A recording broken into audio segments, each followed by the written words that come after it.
When a doll starts whispering your name, you know it's time to leave. But for Amanda Rice, leaving was never an option, not until she uncovered the truth about the sinister heirloom that had been passed down for generations.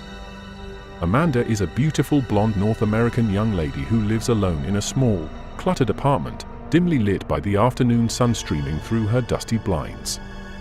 Amanda unboxes the heirloom she got from her recently deceased grandmother.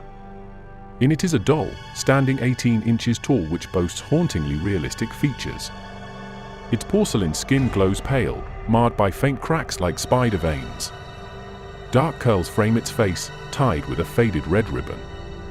Its Victorian dress, now tattered, hints at past elegance, embroidered with roses that appear to wilt under closer scrutiny.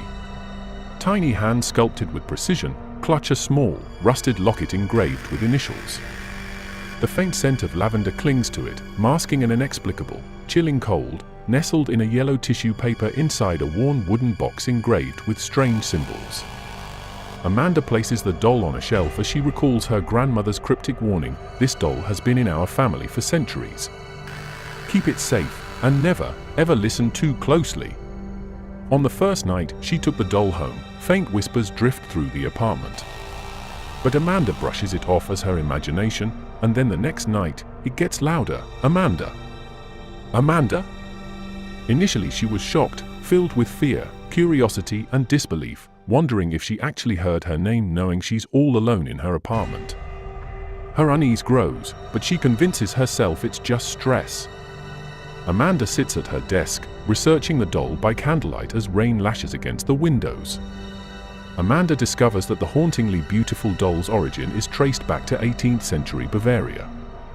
It was crafted by a reclusive doll maker named Elias Kruger, rumored to have dabbled in dark rituals.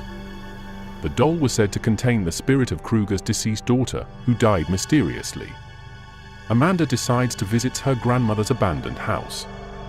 The house is a decrepit Victorian structure, its walls lined with cobweb-covered bookshelves. Amanda finds her grandmother's journal in a hidden compartment.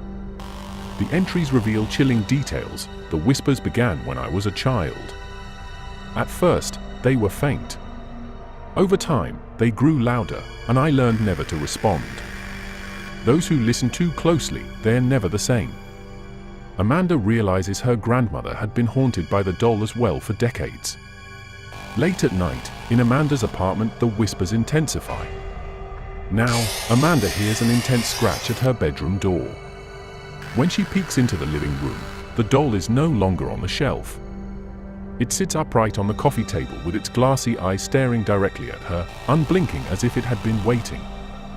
Amanda froze, her breath caught in her throat, the air in the room growing colder. The doll's red ribbon was slightly askew, and the locket it held glinted under the faint light. She tried to take a step, but couldn't, unable to tear her gaze away from its unrelenting stare, a chill crawling up her spine. The doll whispers in a distorted voice, "You can't run, Amanda." In a terrified state, Amanda bolts out of the bedroom to the sitting room, grabs the doll, locks it in the wooden box, and hides it in her closet. She calls her best friend, Sarah, for help. Sarah laughs it off, but agrees to come over the next day. That night, Amanda dreams of a shadowy figure, hunched and skeletal, crafting the doll. The dream feels too vivid to ignore.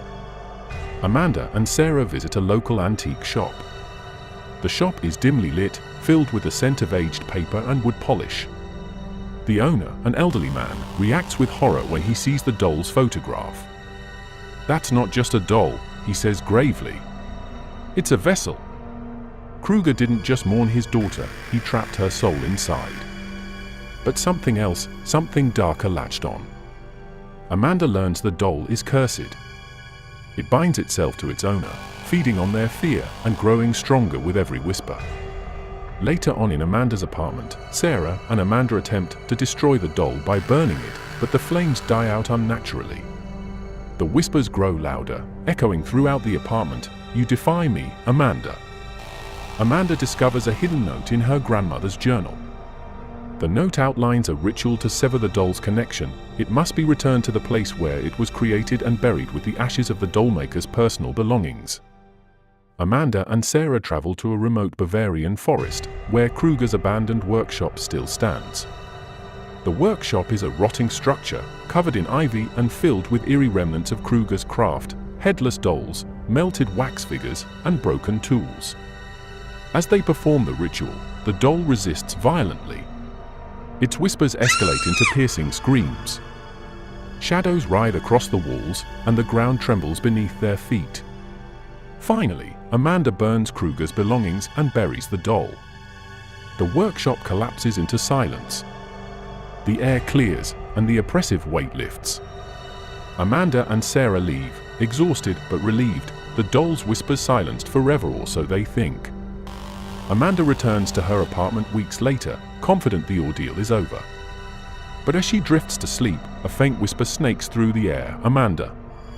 Just as an old myth says, some curses never truly die, they only wait for the next victim.